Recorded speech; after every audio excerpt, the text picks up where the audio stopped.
We continue with our reading and discussion of the 6th chapter, which is a conversation between Narad and Vyas. And today we are doing text number, is it 28? Yes, Prabhuji, 28. Today it's 28. Yeah. Thank you. Just give me a few minutes. I want to bring the verse up. Advanced view. Okay. Text 28.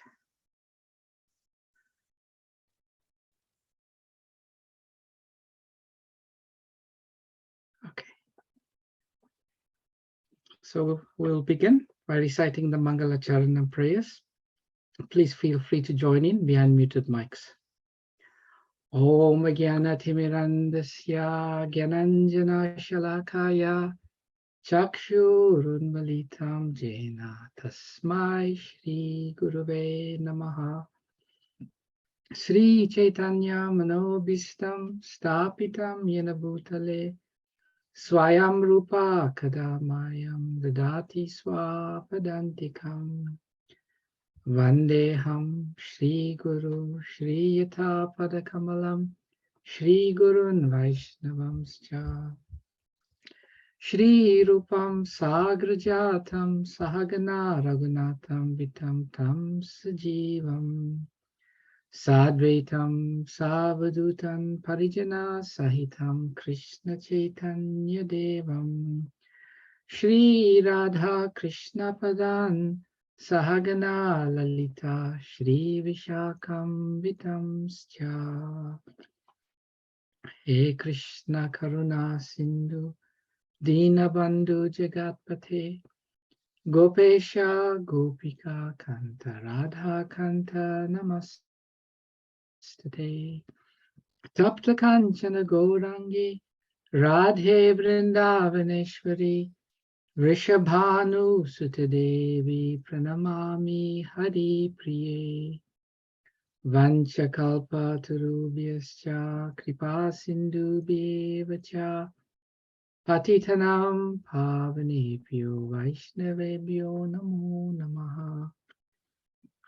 Jai Shri Krishna Chaitanya Prabhu Nityananda Shri Advaita Gadadhara Shrivashari Gaura Bhakta Vrinda Hare Krishna Krishna Krishna Hare Hare Hare Rama Rama Rama Hare Hare. Namo Vishnupadaya Krishna Prasthaya Bhutale Srimate Bhaktivedanta Swaminiti Namine Namaste Saraswati Deve Gauravani Pracharine Nirvishesha Shunyavadi Paschacha Deshatarine. Srila Prabhupada Ki Jai.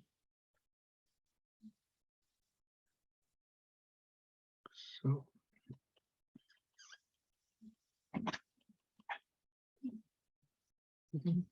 proceed with the class now. Oh. So text number 28. Text number 27 was also such a beautiful verse. So we'll just read that before we read text number 28. And so, O Brahmana Vyasadeva, in due course of time, I, who was fully absorbed in thinking of Krishna, and who therefore had no attachments, being completely freed from all material taints, met with death as lightning and illumination occur simultaneously. Text number 28. Prayujyamane maitam sudham bhagavatim tanum arabdha karma nirvano nyapatat pancha bhautikaha. Word for word synonyms. Prayud Yamane, having been awarded Mai, on me. Tham, death. Shuddham, transcendental. Bhagavatim, fit for associating with the personality of Godhead. Tanum, body. Arabdha, acquired. Karma, fruit of work. Nirvanaha, prohibitive. Nyapatat, quit. Pancha Bhautika, body made of 5 material elements. Translation and purport by Srila Prabhupada.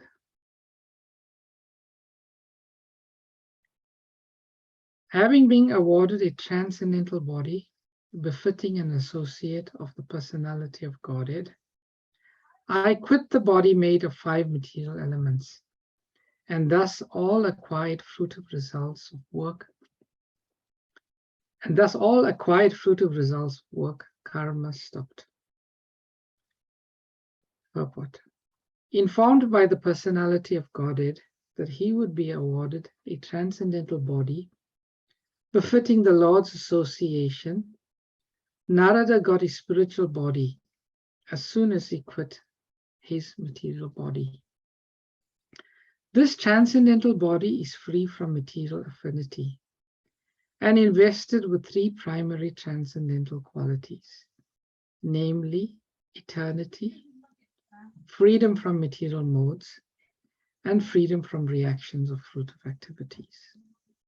The material body is always afflicted with the lack of these 3 qualities.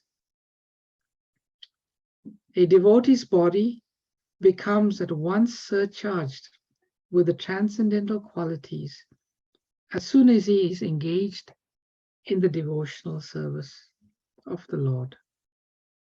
It acts like the magnetic influence of a touchstone upon iron.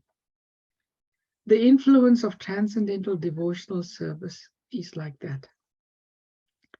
Therefore, change of the body means stoppage of the reaction of the 3 qualitative modes of material nature upon the pure devotee. And there are many instances of this in the revealed scriptures. Dhruva Maharaj and Prahlad Maharaj and many other devotees were able to see the personality of Godhead face to face, apparently in the same body. This means that the quality of a devotee's body changes from material to transcendence. That is the opinion of the authorized Goswamis via the authentic scriptures.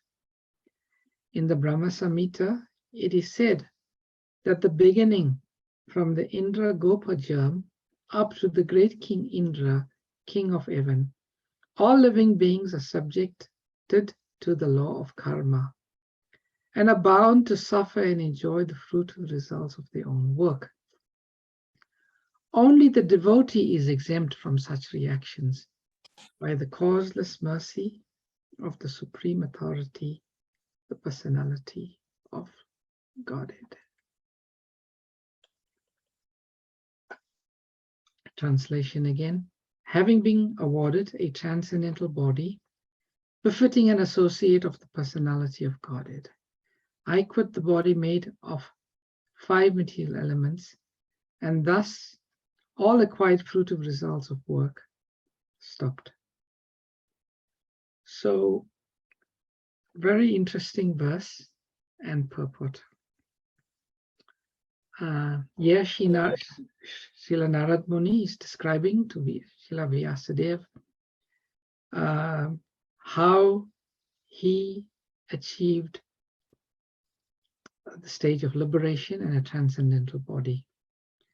We understand that Sri Narad Muni, he travels throughout the universe with his Veena. He preaches the glories of the Lord. And we understand that Sri Narad Muni does not have a material body. His body is completely spiritual, completely spiritual. And here he is recounting how he attained the spiritual body. And he explains in this verse that he was actually awarded a transcendental body befitting an associate of the personality of Godhead. Srila Prabhupada writes, to enter fire, we have to become fire. So the Lord, he is fully spiritual. So when we associate with the Lord, then we also have to become fully spiritual. And the nature of the spiritual body is explained here.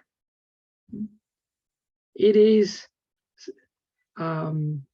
symptomatic of being free of three qualities. Prabhupada writes here, stoppage of the reaction of three qualitative modes of material nature. That's the first thing. At the stage when one reaches the spiritual body, one has to be and one is free of the qualities of the mode of material nature. Thank you. The other symptom is one becomes free of any karmic reactions. And one is free from the tendency to perform fruitive activities. This is what it means to have a spiritual body. Now, Srila Prabhupada's purport is very, very interesting. Srila Prabhupada's purport is very much about how the body of a devotee becomes spiritual, even in this body. Sometimes we read that the body of a pure devotee is not material. The body of a pure devotee is completely spiritual. So how does one understand that? How is the body of the spiritual master, the pure devotee of Krishna, even spiritual, although they seem to be living in a material body in the sense that that body grows old? The body may sometimes be afflicted with some material disease. So one may say there's a contradiction here. We say the body of the spiritual master and the pure devotee is spiritual, and at the same time we see it being subjected to certain aspects of material nature. That is explained very nicely by our previous acharyas. And Prabhupada says that is the opinion of the authorized Goswamis via the authentic scriptures. So I've explained this point before, but it's very relevant to this verse. Srila Rupa Goswami in the Nectar of Devotion, he gives the definition of Bhava Bhakti. Bhava Bhakti is the stage which is called the stage of ecstatic love. It is the stage by which one becomes liberated, even while within this material body. And Srila Rupa Goswami explains, Shuddha Sattva Vishesh Atma. He explains that just like the material nature has three divisions, Tamagun, Rajagun, and Sattvagun, the mode of ignorance, passion, and goodness. In the same way, the spiritual nature has three divisions. And what are the three divisions? Sandini, Samvit, and Ladini. Sandini corresponds to the eternal nature. Samvit corresponds to the Samvit, the knowledge Shakti. And Ladini is the pleasure-giving potency. So the spiritual energy has these three divisions: Sandini, Samvit, and Ladini, corresponding to the eternity, knowledge, and bliss. So it is explained that the Shuddha Sattva, the mode of transcendental goodness, it is made out of these three, composed of these three energies: Sandini, Samvit, and Ladini. So when the devotee comes to the stage of Bhava Bhakti, then the devotee gets bestowed with, well, the Sandini potency is always there, because the nature of the soul is always eternal. So the devotee gets bestowed with the Shuddha Sattva, which is composed of Samvit and Ladini Shakti. Means at that stage, the devotee gets to know Krishna and to understand Krishna through the nature of Samvit. And the Ladini, the devotee feels the transcendental ecstasy of service to Krishna. And Prabhupada gives, he says this verse, Shuddha Sattva Vishesh Atma. What does Atma mean? Atma normally has three meanings. It can mean the soul, it can mean mind, and it can mean body. So Shuddha Sattva Vishesh Atma means that the entire being, the soul, the mind, and the body gets completely infused with this Shuddha Sattva, the spiritual energy of Lord Krishna. And Srila Prabhupada gives a very nice analogy in the purport and also other places. In the purport, Srila Prabhupada talks about touchstone. Who knows what is a touchstone? Who can describe to me what is a touchstone?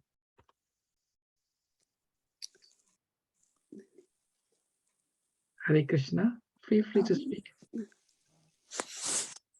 Hare Krishna, Prabhu. Hare Krishna. Touchstone means, whatever, if that stone touches to the iron, it turns into gold. So I think other name is Parasmani. I think in the material world we call Parasmani as well. Okay, also known as Chintamani. Yeah, Chintamani. So touchstone is a stone that exists in the spiritual world and in Gokul and Goloka Vrindavan. And touchstone means if you touch any iron or any metal with the stone, it becomes gold. So Prabhupada says it's like the magnetic influence of a touchstone upon iron. That means just like if your touchstone touches iron, it becomes gold. When this Shuddha Sattva, the spiritual energy, touches the living entity, then the living entity becomes completely spiritual. Another example Srila Prabhupada gave is you take iron, an iron rod, and you put it in fire and you hold it in fire. And after a while, the iron becomes extremely hot and it emits light. So the iron stops being iron anymore. The iron is transformed into fire. It's transformed into fire. So in the same way, the devotee of the Lord, the pure devotee of the Lord, as Prabhupada says, the devotee's body becomes at once surcharged with the transcendental qualities as soon as he is engaged in the service of the Lord. And we'll discuss that last bit a bit more. So the pure devotee, his body becomes completely spiritual. And Prabhupada says there's many instances of this in the revealed scriptures. Dhruva Maharaj and Prahlad Maharaj were able to see the personality of God, the personality of Godhead face to face, apparently in the same body. Premanjana Churita Bhakti Vilochanena. That to be able to see the Lord, one's eyes needs to be tinged with the salve of love. So their bodies became spiritual because one cannot see the Lord unless one's senses are spiritualized. That means their bodies became spiritual. And Prabhupada says this means that the quality of a devotee's body changes from material to transcendence. So the moment a devotee reaches the stage of Bhava Bhakti, full absorption in Lord Krishna, then the devotee's body is no longer material, it's spiritual. Now I want to also read an extract from Sri Chaitanya Charitamrita, where Lord Sri Chaitanya Mahaprabhu emphasizes the same point. So just some context into this verse. So Sri Sanatan Goswami was a very close associate of Sri Chaitanya Mahaprabhu. He was the elder brother of Srila Rupa Goswami, one of the 6 Goswamis of Vrindavan. So Sri Chaitanya Mahaprabhu was residing in Jagannath Puri, and Sanatan Goswami was residing in Vrindavan. So Sanatan Goswami once traveled on foot from Vrindavan to Jagannath Puri to see Sri Chaitanya Mahaprabhu. And on his way, he passed through the Jharikand forest. And he drank some water which was contaminated.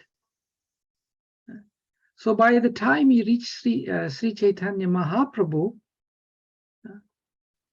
his body had developed lots of sores. And pus, foul-smelling pus was oozing out from the sores.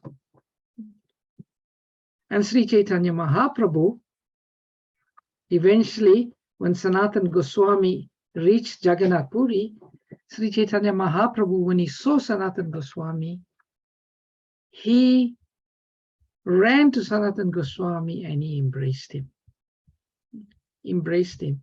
And Sanatan Goswami tried to escape, but he couldn't because Sri Chaitanya Mahaprabhu forcefully grabbed him and embraced him. And when he embraced him, what happened? All of the pus oozing from the sores was touching the body of Sri Chaitanya Mahaprabhu. And Sanatan Goswami felt that this was a big offense. It was a big offense, to the point where he decided that he's going to commit suicide. Anyway, it's a very nice pastime. You can read about it in the Antya Leela of chapter 4 of Sri Chaitanya Charitamrita. But I want to move on to text 172, where Sri Chaitanya Mahaprabhu explains, Sanatan Goswami was saying, please don't touch my body. It's contaminated. So Sri Chaitanya Mahaprabhu, he replied, Sri Chaitanya Mahaprabhu said, you consider your body dangerous and awful, but I think your body is just like nectar. Text 173. Actually, your body is transcendental, never material. You are thinking of it, however, in terms of a material conception. So Sanatan Goswami was thinking his body is material. And Sri Chaitanya Mahaprabhu was saying his body was spiritual. So was Sanatana Goswami at fault for thinking like this? No. A pure devotee of the Lord never thinks that his body is spiritual, or he is spiritual, or she is spiritual. By dint of the humility, they always think that they are conditioned, they are fallen, and their body is material. But from our perspective, from the Lord's perspective, that is never the case. So Srila Prabhupada's purport is very interesting. I will read it. Srila Bhaktisiddhanta Saraswati Thakur gives his opinion about how a person completely engaged in the service of the Lord transforms his body from material to transcendental. He says, a pure devotee engaged in the service of the Lord Krishna has no desire for his personal sense gratification, and thus he never accepts anything for that purpose. He desires only the happiness of the Supreme Personality of Godhead, Krishna. And because of his ecstatic love for Krishna, Srila Prabhupada's translation for Bhava Bhakti is ecstatic love. The Prabhupada says because of being on the stage of Bhava Bhakti, he acts in various ways.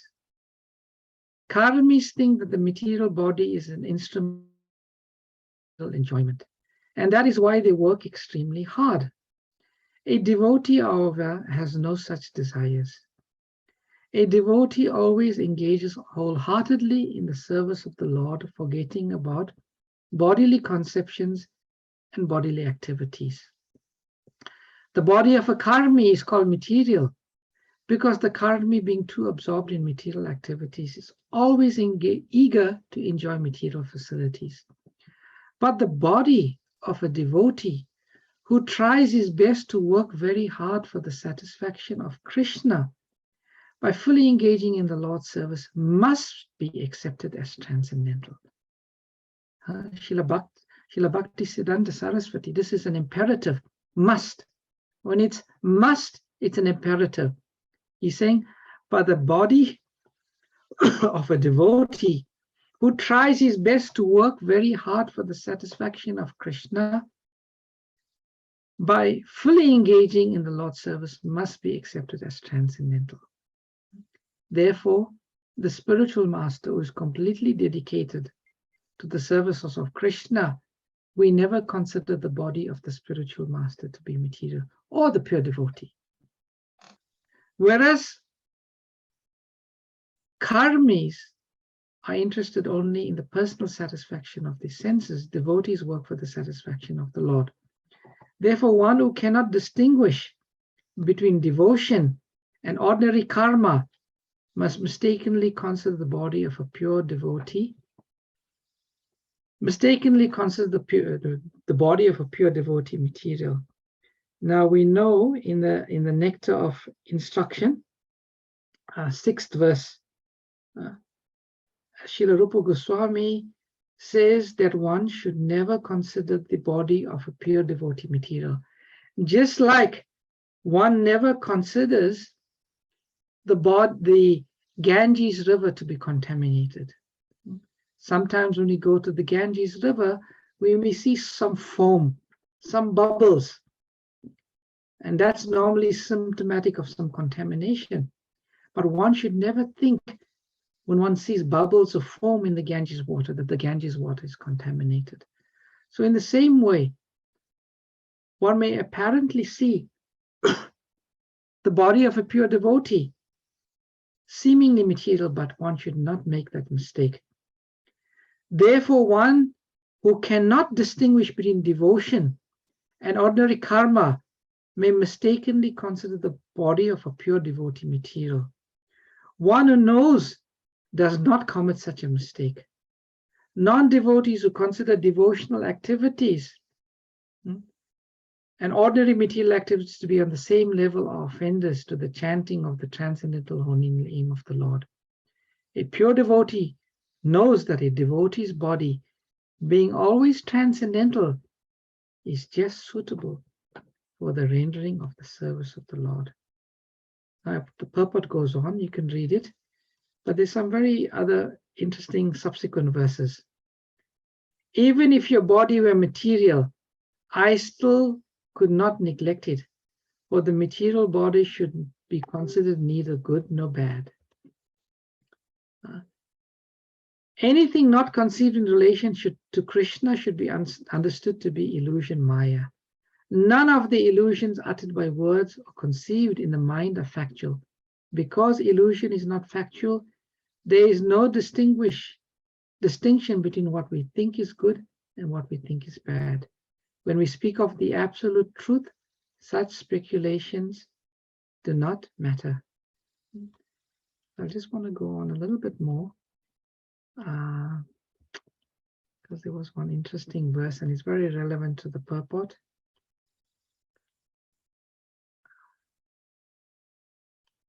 Sri Chaitanya Mahaprabhu.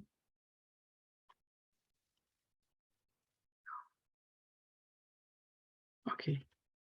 Anyway, it's further down.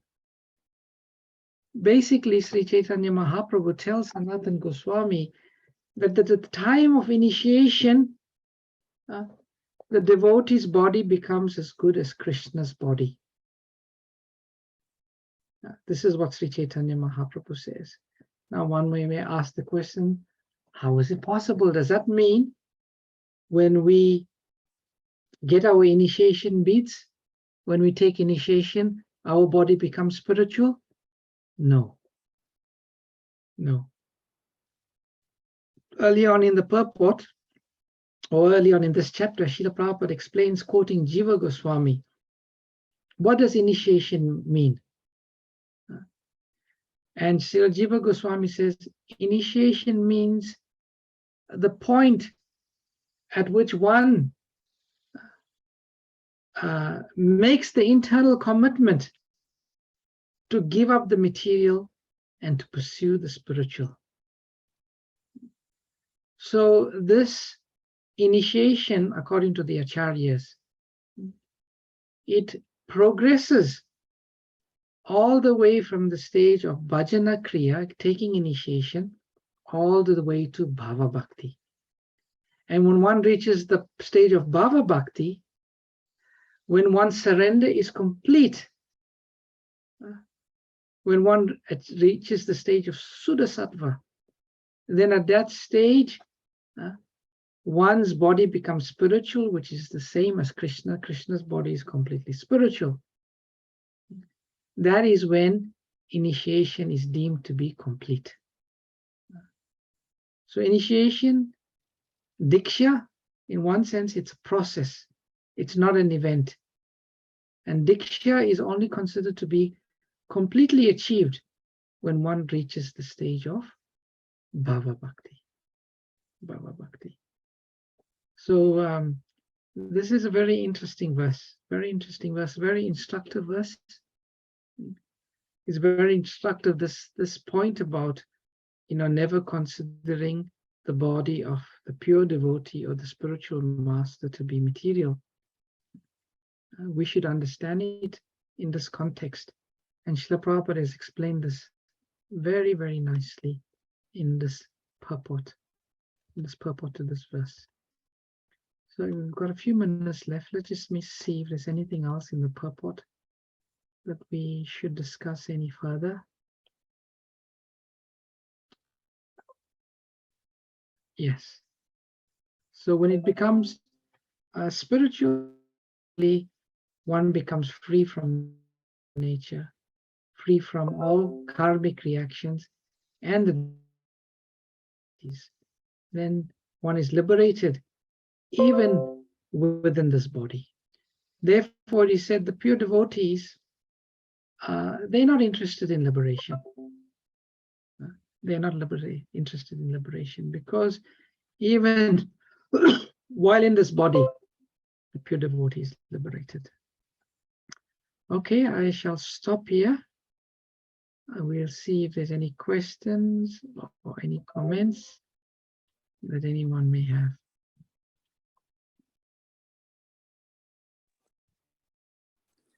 Krishna, Vrindavan, Chandra, Prabhu, Dhanava, Pranam, Sarvasha Prabhupada. Hare Krishna, Prabhuji. I have a question, Prabhuji. So in the Nectar of Devotion, 9 stages of bhakti are defined, of which the 8th is bhava and 9th being prema. So is purity achieved at bhava, not at prema then? Yeah, prema is described as, in the Nectar Devotion, Krishna Surya Sama. It is the first rays of the sun of prema. So prema is described as simply as being a more condensed form of bhava bhakti. So prema is simply, I can get into it. Srila Rupa Goswami explains different bhavas, bhava, anubhav, sthayi bhav, and so on. So rasa is experienced only at the stage when all of these 4 ecstasies become evident, and especially the sthayi bhav. So prema is simply a very condensed form of bhava bhakti. I'm not sure if that answered your question. Yeah, it does. Yeah. So basically, bhava, when you've achieved bhava, then effectively and prema is obviously the next stage up in terms of pure love of Krishna. But love of Krishna is not in any way diluted at bhava stage, because you, from what you're saying, what we've read just now, at bhava, you effectively, sort of, Chaitanya Mahaprabhu defines it as being as good as a spiritual body. Yes. He said that this current body, it can take prema, but it can't accommodate, it can accommodate bhava bhakti, but it cannot accommodate prema. So when that bhava bhakti becomes very condensed through the various ecstasies, then as soon as one reaches the stage of prema, then one gives up the body. And it's almost what Sri Narad Muni is describing here. He talks about being very absorbed, fully absorbed in thinking of Krishna. So when that bhava bhakti becomes very intense, condensed, then it's prema, then one leaves the body. But one cannot accommodate prema in the current body. One can accommodate bhava bhakti though. Thank you, Prabhuji. Thank you for a wonderful class. Really great. Thank you. Okay, any other questions or comments or reflections?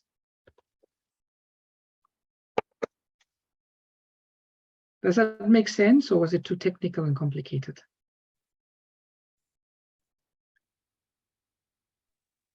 Hare Krishna, Vrindavan Chandra Prabhu. Hare Krishna.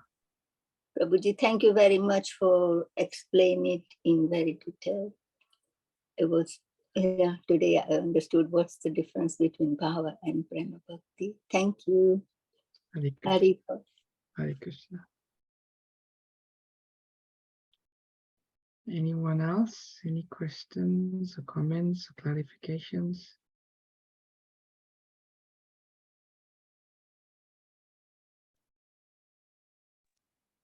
Hare Krishna, Prabhuji. Hare Krishna. It's just not but I'm going to ask related to this verse. Can I ask you about Shraddha, Prabhuji? How to get it performed, But some people say, you send money to the temple and do they do the puja, do they do things what they're supposed to do, which we can't do ourselves? Do they do that? And just want to know, but what happens when you send donations, send money to them? What do they do? What they're supposed to do? When you send to the temple for Shraddha ceremony? Yeah. Okay, be honest with you, Mataji, I'm not sure how they do it. But yesterday I was at the temple, Sunday I was at the temple, and someone who who performed a donation or gave a donation, they perform the Shraddha ceremony. And they do it according to Vaishnava principles. We know from Sri Chaitanya Charitamrita or Chaitanya Bhagavat that Sri Chaitanya Mahaprabhu himself, he traveled to Gaya to perform the Shraddha ceremony for his father, Jagannath Mishra. Yeah. In one sense, the Vaishnavas, the pure Vaishnavas, they are not obligated to perform the Shraddha ceremony simply by dint of them being pure devotees. So many generations of the ancestors are liberated. Yeah. But For us, we're not so pure. What Vaishnavas generally do, they offer bhoga to the Lord. Yes. It becomes prasad. And after that, they offer that prasad to the ancestors. Very simple, very simple shraddha they do. Do they? It depends how much you pay for, donate for money, or you just even small money, they will do it for you. I'm not familiar, Mataji. I'm not familiar with the process. You can email bmf@krishnatemple.com and they will give you more information. Oh. bmf@krishnatemple.com and they'll probably give you more information. What's BMF stands for? Bhaktivedanta Mana Foundation, BMF. Yeah, Bhaktivedanta Mana Foundation, BMF. So you just write B. Sorry, unless you just when you donate money, can you ask that devotee that how do you do that? And you can ask. Yeah, you can ask. You can yeah. I mean, they won't get offended by asking. No, you can ask them. What do Vaishnavas, or what does the temple deem to be Shraddha ceremony they perform, and then they can explain to you. But I can't because I'm not familiar with it. My only worry was that they never asked the date when the person left the world. Oh, okay. I think they should have asked about it and to do the puja, or they just give to cows, the money donated for the cows or something like that. One Prabhu has just shared a link on the website, the Bhaktivedanta Mana website, Mataji. Maybe you can see that on the chat, and you can follow it and see there more information. Is it on the chat now? It's on the chat now, yeah. Can I read it? Yeah, you can just click on it, it'll take you there.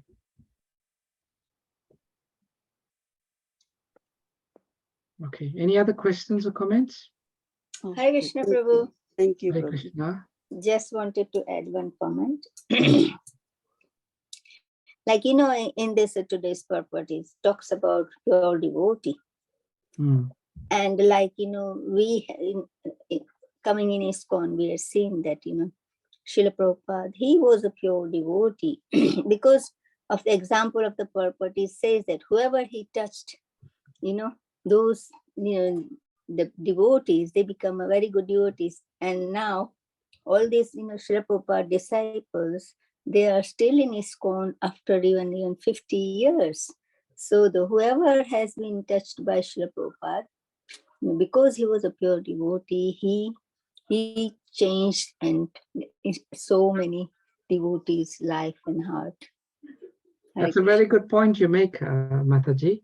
So you're saying Srila Prabhupada was like a touchstone, Chintamani, whoever he touched became, in the Chaitanya Charitamrita, there's one story of a fisherman. He was fishing, and when he put his net in the water and he pulled it, he caught Sri Chaitanya Mahaprabhu in his net. And when he pulled Mahaprabhu and Mahaprabhu's body touched his body, then he developed the symptoms of ecstatic love. And he was chanting Hari Bol, Hari Bol. And he was thinking he became possessed by a ghost. But all that happened was the touchstone of Mahaprabhu's body infused his body with ecstatic love. So in the same way, Srila Prabhupada, he also those who were the correct recipients, their bodies became transformed. So that's a very good point you make about Srila Prabhupada. Thank you. Thank you, Prabhuji. Can I just enhance a little bit on that? Clearly, it's dependent on the recipient being qualified and their intent being pure, because we equally know that people have also fallen despite being touched by Srila Prabhupada. And equally, there was a personal servant of Chaitanya Mahaprabhu who also went Mayavad. So it is also the consciousness of the recipient, which is also going to be, the vessel has to be appropriate. If the vessel is full of holes, regardless of what you put in there, it's going to leak away. So I think it's a combination of sadhu sangha, but also the recipient has to be receptive as well, no? That's true. That's very true. I once asked Pankaj Angri Prabhu, I had the good fortune of sitting next to him and taking breakfast with him at Bhaktivedanta Manor. And I asked him the question, I said, he said that Sri Chaitanya Mahaprabhu freely came to give Krishna Prem freely. But it seems almost very difficult for us to receive this Krishna Prem. He said, yes. He said, it's just like a lioness. It is said that if you do not put the milk, if you put the milk of a lioness in a wrong pot, it will just, the pot will melt. You have to have only the correct type of receptacle that can accommodate the milk of a lioness, then only that milk will be contained. And he said, in the same way, almost our lives are almost like becoming the proper recipient to receive the prema. Right now, if we receive the prema, it'll just like melt us. We can't take it. We can't absorb prema. But through the process of proper practice and mercy, then we'll become proper receptacles, just like only a proper receptacle can receive the milk of a lioness. And I thought that was very nicely explained to me. So in the same way, yeah, prema bhakti, or that prema, you have to be a proper receptacle, a recipient of it. Hare Krishna. Okay. Anyone else? All right, we'll stop here. Thank you very much for your kind attention and attendance at today's session and your lovely questions and comments. All glories to your service, all glories to Srila Prabhupada. Vancha kalpatarubhyascha. Yascha kripa sindhubhya eva cha patitanam pavanebhyo vaishnavebhyo namo Ananta namaha. Kuri Vaishnav Vrinda ki jai. Jai. Thank you very much. Hari Bol. Thank you, Prabhuji. Thank you. Hare Krishna. Thank you, Prabhuji. Thank you. Prabhuji, Hare Krishna. Hare Krishna. Hare Krishna. Prabhuji, Hare Krishna. Hare Krishna.